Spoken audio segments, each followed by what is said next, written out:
Alors, est-ce qu'il est possible de créer une société qui vaut plus de 4000 milliards de dollars?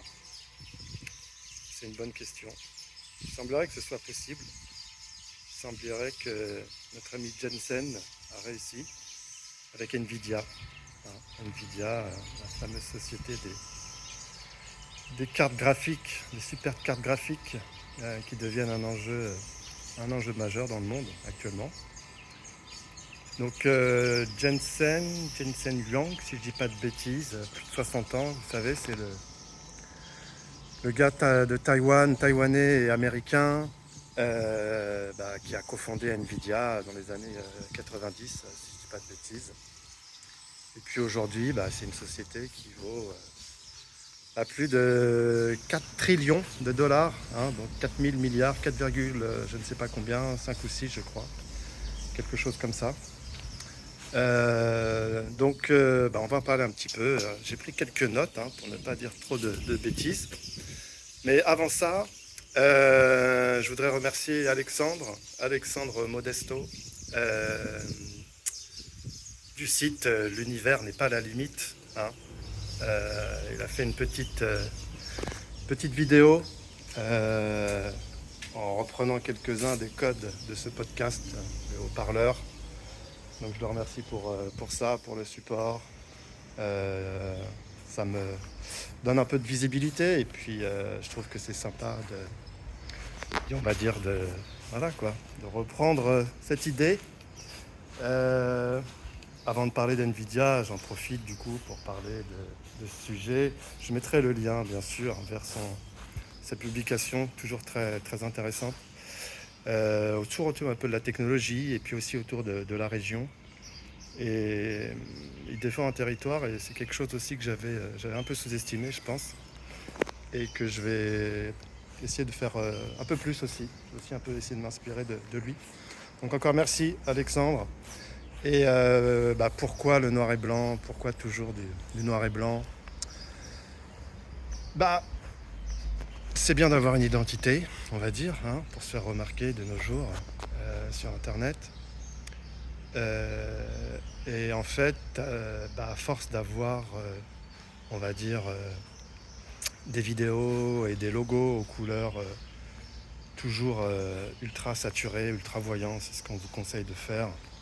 Mettre des choses bien flashy pour attirer l'œil, des vignettes qui attirent l'œil. Moi, j'ai décidé de faire totalement l'inverse, de mettre que du noir et blanc. Je me dis qu'une vidéo noir et blanc, des vignettes en noir et blanc, dans toute cette couleur, moi je trouve que ça se remarque. Alors les abonnés pas trop forcément, mais écoutez, faut aussi essayer un petit peu de faire les choses à sa façon. Je pense que c'est important. Alors, on va revenir sur Nvidia. Je vais m'installer 2 secondes. J'ai quelques notes forcément. Alors, une société à 4000 milliards. Alors, je crois que le chiffre exact, actuellement, on est dans l'ordre de 4,64. Alors là, ce sont des chiffres. 4,64. Bon, disons 4000 milliards, 4 trillions. C'est un 4 avec 12 zéros et le sigle dollar. C'est ce qu'on aimerait bien voir sur son compte en banque. Pour donner un petit point de comparaison, la première boîte française, LVMH, c'est 400 milliards. Donc on est là sur un fois 11 à peu près. Avec 11 LVMH, on peut faire un Nvidia. Alors, Nvidia, tout le monde ne connaît pas forcément. C'est une société qui a commencé dans les années 90 et donc qui à la base s'est spécialisée dans les cartes graphiques. Donc ce sont des cartes graphiques qu'on appelle des GPU et qui, à la différence des CPU, sont dédiés. Au début, c'était dédié pour les jeux vidéo, pour faire du calcul vectoriel, pour faire de la 3D, ce qu'un CPU ne savait pas bien faire, pour faire très simple. Parce que actuellement, je vais essayer de vous expliquer la différence entre CPU et GPU. Actuellement, au boulot, on travaille aussi sur Nvidia. C'est la plus grande société dans le monde. On va dire que c'est la société qui coûte le plus cher dans le monde. C'est la première. Derrière, il y a Federal National Mortgage Association, hein, donc ça c'est les Américains, les prêts bancaires, on va dire, quelque chose comme ça.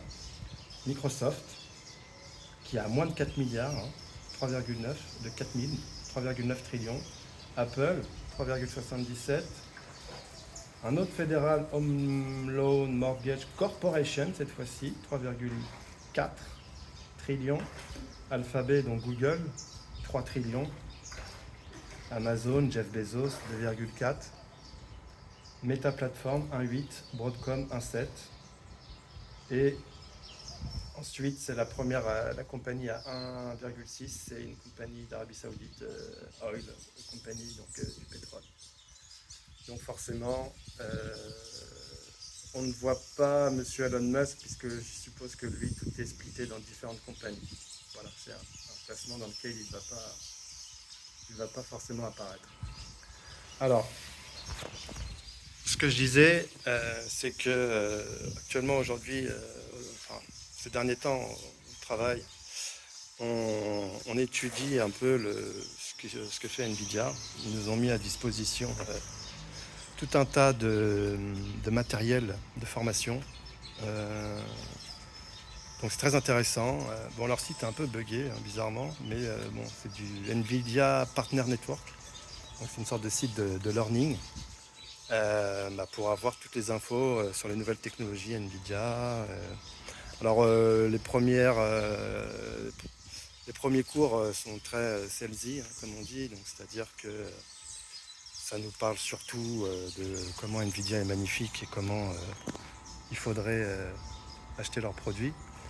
Mais pour revenir à ce que je disais au niveau des CPU et des GPU, eh bien en fait, voilà, très très basiquement, un CPU ça fonctionne en manière séquentielle et puis il peut faire un peu qu'une seule chose à la fois et puis il le fait à la suite.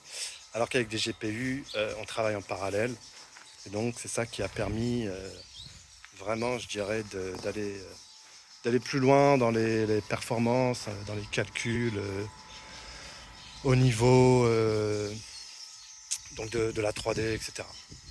Voilà. Mais un CPU reste indispensable parce que c'est quand même le cœur de ce qui fait tourner un ordinateur. Donc ça reste quelque chose d'obligatoire. Donc on ne remplacera pas les CPU par des GPU. Mais les GPU, ça devient le nerf de la guerre. Ça devient vraiment ce qu'il y a de plus important. C'est devenu quasi indispensable dans ce monde. Alors pourquoi je vous en parle Au début, donc les GPU et leur performance, ça servait à faire du gaming. Voilà, des jeux vidéo, de la 3D, donc ça c'est quelque chose d'important.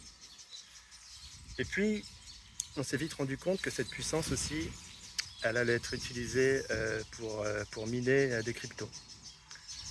Donc il y avait des fermes de minage, mining, et donc c'était avec des cartes Nvidia la plupart du temps. Donc de ce que j'ai pu comprendre, c'était très très fort pour miner de l'Ethereum, un peu moins pour miner du Bitcoin.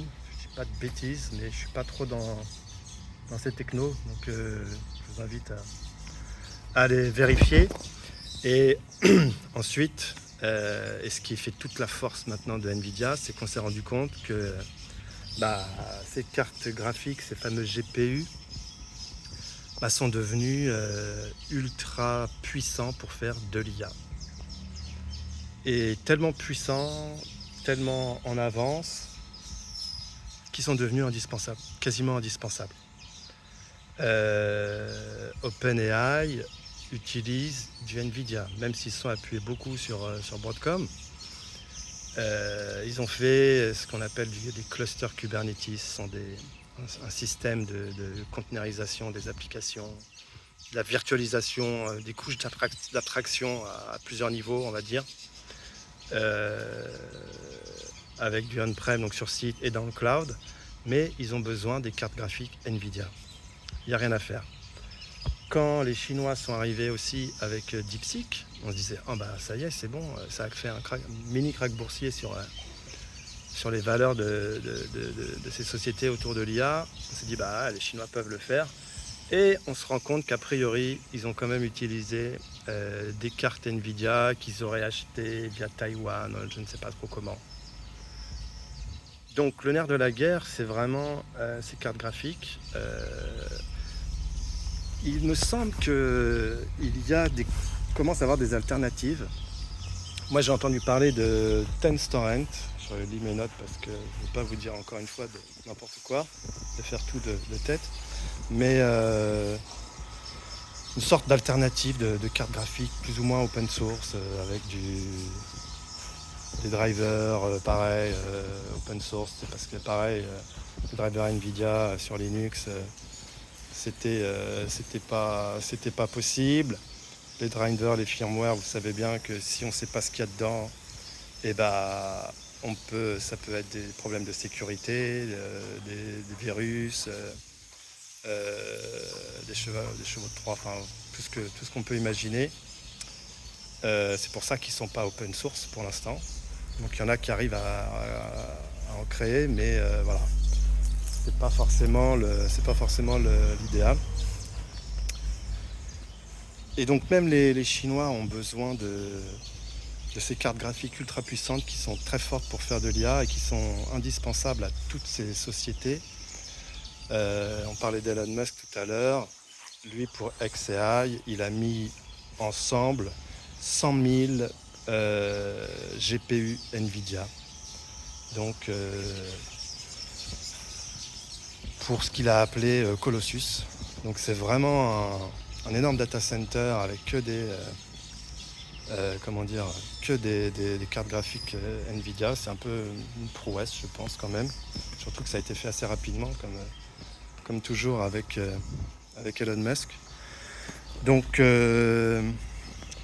c'est un peu le nerf de la guerre. Et alors, je ne vais pas rentrer dans tous les détails, mais pour fabriquer un GPU, actuellement dans le monde, il me semble qu'on a besoin de 3 sociétés. La première, c'est ASML, qui est une société néerlandaise. Et alors c'est pareil, je ne connais pas tout le détail, mais pour faire simple, c'est ce qu'on appelle la lithographie. On va dire que ça va être le moule utilisé pour fabriquer ce qui va permettre de fondre les processeurs. Voilà, par exemple. Enfin, du moins les microprocesseurs, les semi-conducteurs. Donc ASML, une boîte néerlandaise, européenne, mais très fortement influencée par les Américains. Ensuite, une fois qu'on a cette espèce de moule, il faut aller vraiment fondre les semi-conducteurs, vous savez, au nano millimètre, j'en sais rien, centimètre, enfin du moins à une échelle ultra petite. Plus c'est petit, plus ça va vite, mais plus ça chauffe. Et ça, c'est la société TSMC, donc Taiwan Semiconductor Corporation, ou quelque chose dans le genre, qui elle est vraiment le leader incontestable des semi-conducteurs qu'on met dans toutes ces machines. Donc Apple Silicon et ses M4, M5, c'est fondé, c'est fabriqué par TSMC et Nvidia, bien entendu. Et donc c'est là où on se rend compte qu'il y a un équilibre aussi géopolitique. Donc la première boîte ultra clé dans cette partie est européenne malgré tout, mais très très fortement orientée par les Américains. Ensuite Taïwan, vous savez ce qui se passe autour de Taïwan. La Chine, les Américains, c'est indépendant, donc ça fournit tout le monde. Si la Chine met la main absolument sur Taïwan, gros problème côté américain. Alors pourquoi les Chinois se laissent faire ? Enfin, c'est pas qu'ils se laissent faire, mais ils ont un autre contre-pouvoir, on va dire, dans cette histoire, c'est qu'ils possèdent 80% des terres rares.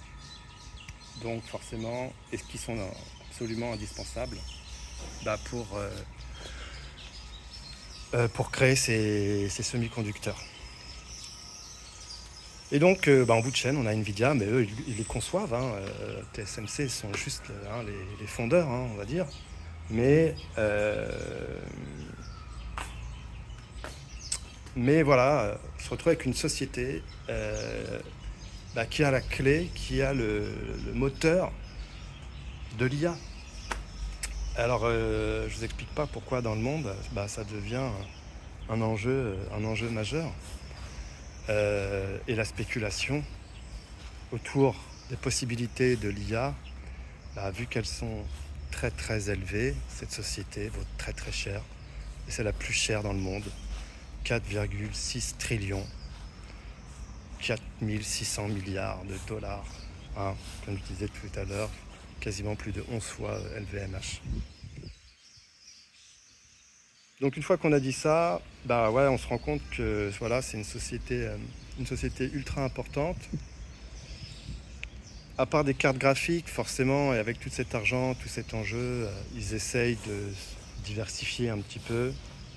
Bon, la nouvelle trend, c'est aussi ce qu'on apprend dans le Nvidia Partner Network, c'est tout ce qui est autour de la Physical AI, ou ils appellent ça une sorte d'omniverse. Je vais laisser passer le moteur. Donc Physical AI, Omniverse, ils mettent à disposition avec leur carte graphique un monde virtuel dans lequel on peut appréhender le monde comme si on était dans un vrai monde.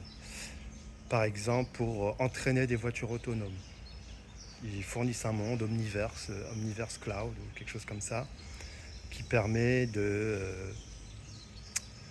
faire tester les voitures autonomes dans des conditions réelles, puisque l'IA, la 3D que ces cartes graphiques peuvent donner, permet de recréer ce monde.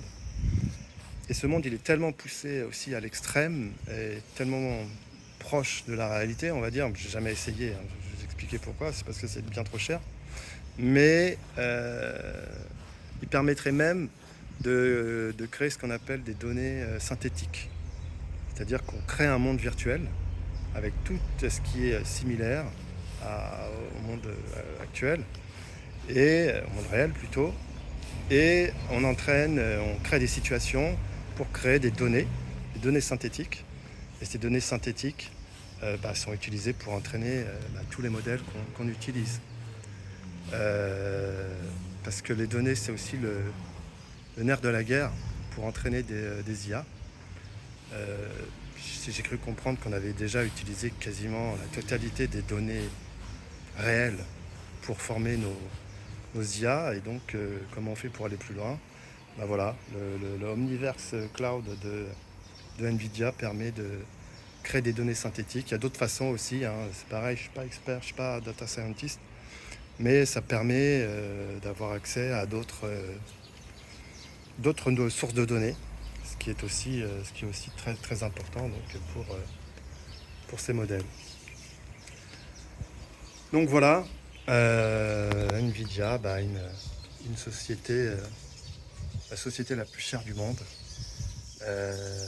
qui permet d'utiliser les IA. Pour l'instant, c'est quasi indispensable.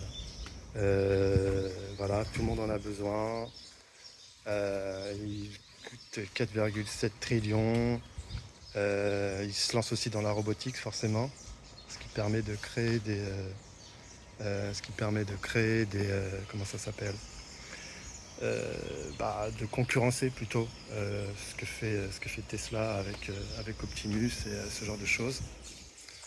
Donc voilà, une société clé, et je pense que c'est vraiment intéressant de regarder tout ce qu'ils peuvent proposer.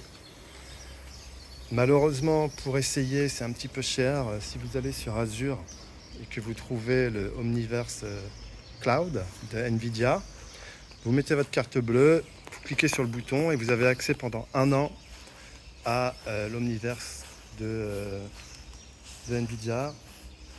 Le souci, c'est que ça coûte 500 000 $. Donc il faut avoir une bonne carte bleue. Vous pouvez demander à votre patron, vous débrouiller, je ne sais pas. ça peut valoir le coup.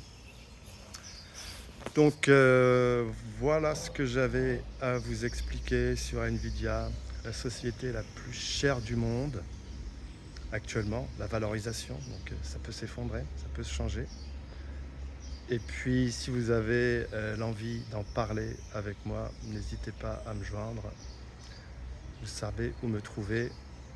Encore un petit coucou et un petit merci à Alexandre Modesto. L'univers n'est pas la limite pour cette vidéo à la Vlad Style. Vous vous rendez compte, j'ai un style. Alors, n'hésitez pas à aller faire un tour sur ce qu'il fait. Et puis moi, je vous dis à bientôt. C'était le haut-parleur.